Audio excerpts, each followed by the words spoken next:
So I just received a PR package from Kumar and I was so excited to unbox this. So I just decided to do some unboxing on the stories.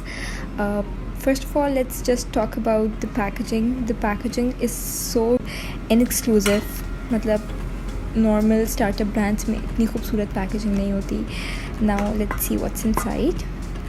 जैसे ही हम box खोलते हैं we have this cute little box inside. इसको हम बाद में unbox करेंगे. एंड उसके बाद we have the stud earrings. They are so pretty. And we have this ring. इनके नाम वगैरह मैं सारी नेक्स्ट स्टोरीज़ में शेयर कर देती हूँ. और इन हूप इयरिंग्स के साथ है ये बहुत प्यारी सी स्टड रिंग इनकी. ये बॉक्सेस भी मैंने अनबॉक्स कर दिए हैं और इसके अंदर इनकी ज्वेलरी केयर टिप्स हैं कि हम इनको किस तरह यूज़ करें.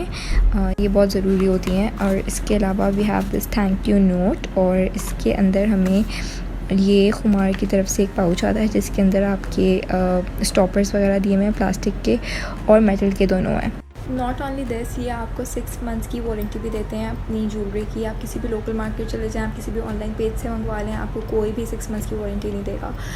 इसके अलावा डिस्काउंट चल रहा है 7 डेज़ की रिटर्न पॉलिसी के साथ. अगर आपको प्रोडक्ट पसंद नहीं आती या आपके पसंद की प्रोडक्ट नहीं आती तो आप उसको हैसल फ्री रिटर्न पॉलिसी के साथ अपनी प्रोडक्ट को रिटर्न करवा सकते हैं. So what are you guys waiting for? Go and have your favourite statements right now.